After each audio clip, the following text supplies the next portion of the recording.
2002 to the city of Salt Lake City. The celebration has begun. Salt Lake City is the choice for the 2002 Winter Olympic bid. Just moments ago, the president of the IOC delivered the message live to about 50,000 Utahns who are participating in the Party of the Century here in downtown Salt Lake City. About 10 o'clock tonight, MVP of the Super Bowl, Steve Young, will be the one to flip the switch on the fireworks and lights display that they're calling the Beacon to Budapest. Then tonight at midnight, everyone will go home, come back tomorrow at 11 for the Olympic announcement. Here in Utah County and Tooele County as well, it's just downpoured, laying about 3/4 of an inch of hail in both of those counties. Pleasant Grove, Orem, and Rush Valley are the cities that were hit hardest. That both men were obeying all the rules. They were wearing life jackets, they had on their wetsuits. It's simply that the river is too high for this type of recreation right now. In her speech today at the Browning Center here on the Ogden campus, Heather Whitestone motivated the audience that anything was possible. Several hundred students from the Deaf and Blind School were in attendance, as well as some Miss America hopefuls. It said that Salt Lake City Federal Building would be the target, along with 2 other federal buildings in other cities. Those cities were not named, and FBI officials declined to comment. Wasatch Front residents have several options in complying with Governor Leavitt's Spare the Air Act. About 25 to 30 exhibits were available for the students to enjoy. Ones like this from the Bean Life Museum were available, along with the KBYU News crew. Good afternoon, I'm Amy Freeze. The man who kidnapped his wife and son from church yesterday has been upgraded to critical but stable condition. 29-year-old Raul Bonilla allegedly forced his estranged wife and son at gunpoint from a West Valley LDS chapel. Bonilla exchanged fire with 3 police officers before he and his son Jacob were wounded. The 3-year-old Jacob was caught in the crossfire, suffering a gunshot wound to the right shoulder, but he is in stable condition. Doctors say the wound of Raul Bonilla looks to be self-inflicted, but authorities will wait for ballistic reports. Right now, police are investigating to see if Bonilla has a record of domestic violence in other states. The 3 officers involved in the shooting are on a routine paid leave. West High graduate Will Badger has hired a lawyer to support his acts of free speech. School officials announced they may take measures against students who sang a court-prohibited song. Badger led the singing at Wednesday's graduation, but in a news conference today, he said he was just acting in free speech. The 18-year-old says he thinks officials should see it as a good thing, saying people should celebrate all religions and not eliminate the unique aspects of society.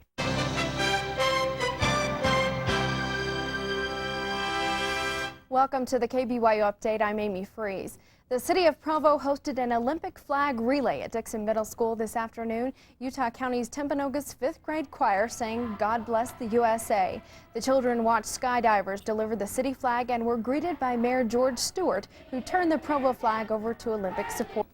Well, remember the days when you could keep your report card from your parents until after the weekend?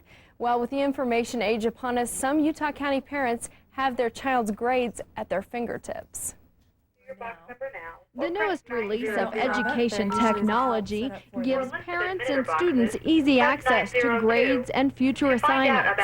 A Provo-based company called Parlon developed these programs to improve parent-teacher communication. ParentLink allows the teacher to make a lot of positive communication to the parents and frees up their time so they can then work with the parents. Also, it's a way for parents to just keep abreast of what's going on in the school. Teachers using the program say it is the best breakthrough for school systems in the last 100 years. Ben Ford has used the programs, and he says parents rely on them. But yeah, it does put some pressure on the students. I don't have any homework. That's not a problem anymore because the parents can call in and find out you have homework because here's what it says, what your teacher said you have today. Grades are not a problem. What are your missing assignments? Teacher's assistant has the ability to go in and select missing assignments. If teachers would like to leave a message for either parents or students, they simply go to a touch-tone phone like this and record a voicemail message. Be sure to stay tuned to ParentLink. This week we're having a history test and the scores will be available on Friday. There's a help set up for Amy Freeze, KBYU News, Provo. Oak Canyon Junior High in Orem reports having up to 400 calls per day using this program to access students' assignments and grades. A great party? Yes. and a great prize. $500,000 of advertising and promotion went into this party of the century. We're well in excess of $500,000 in terms of setup for television, as well as all the grounds facilities and food vendors that have come in, and so no, this is no small party. I think it'll help us grow our business, absolutely, because I think it'll be very good for the economy. Would it be offensive to you if I ask you how much KeyBank invested just in the party today? $25,000. Media and businesses alike crossed their fingers for a good turnout, and they got it with 60,000 people visiting almost 100 booths. It depends on how much going in. The booths are right around $1,000, and then it depends on whatever else you have to put in. I'm not sure what exact dollar figure we're in at this time, but we're selling more hot dogs here than we've ever sold in any of our stores in the last week. Any size of business could invest in a booth, banner, and advertising. Some spend $4,000, some spend $100,000, but all of them agree it was worth it. The spirit of the Olympics claims to bond those that participate, and it's likely that Utah businesses will be catching that spirit to make a profit. Amy Freeze, KBYU News, Salt Lake City. Good afternoon, I'm Amy Freeze. A fire broke out at an abandoned house in South Orem today. At about 3 o'clock this afternoon, neighbors reported the fire when they saw smoke coming out of the windows. By the time the Orem firefighters arrived at the scene, the fire had almost gutted most of the home. Orem detective Gerald Nelson says that the cause of the fire is still under investigation. They don't know what has caused it as of this time. Inside, but it is contained within the building. No other structures are in jeopardy.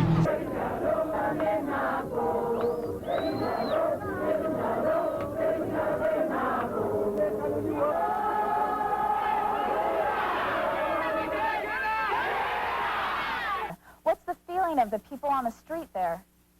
Oh, it's been great excitement. In fact, last night I was listening out my hotel window, and the people were just celebrating as Mandela announced in his National Party headquarters that he will be the next president of South Africa. So the people are very excited. They've worked very hard this past week, waiting in long lines to vote and traveling good distances. So it's really an air of excitement here.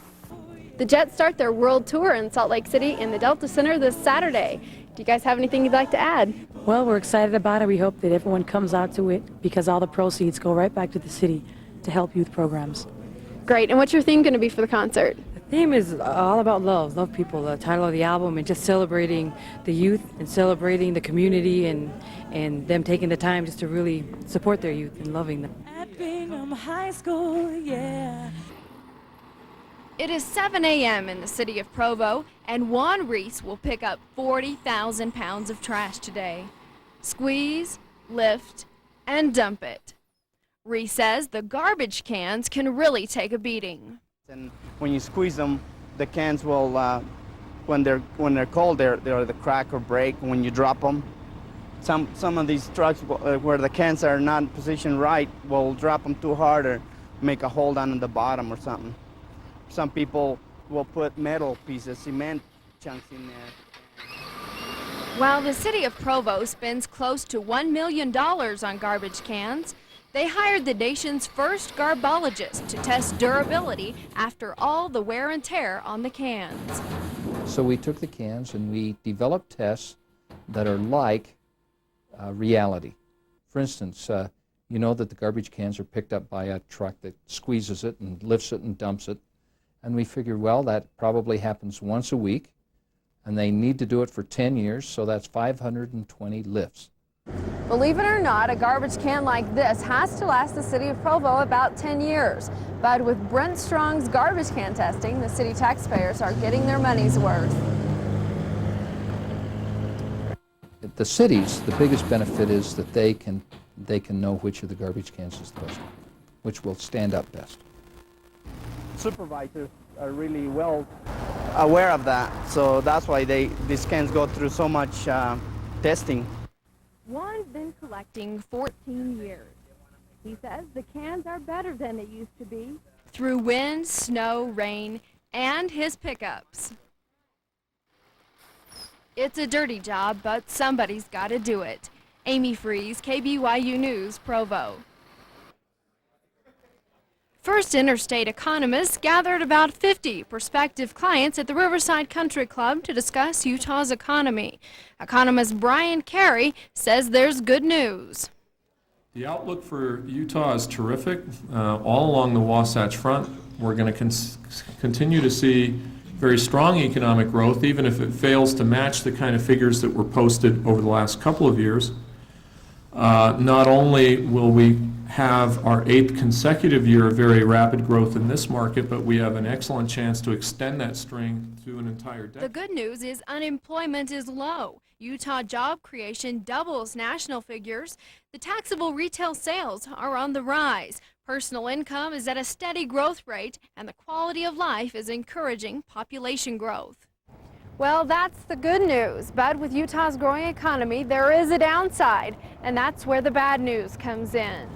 There's always some negative consequences of rapid economic growth, and I did talk about the price of housing, both in terms of with more people living in Utah, multifamily and single housing could become a challenge. More jobs will be created, but there's going to be a demand for greater public services, and defense-related problems could accrue with the closure of bases in Utah. But all in all, the future does look bright for the Beehive State. I'm Amy Freeze, reporting for KBYU News in Provo.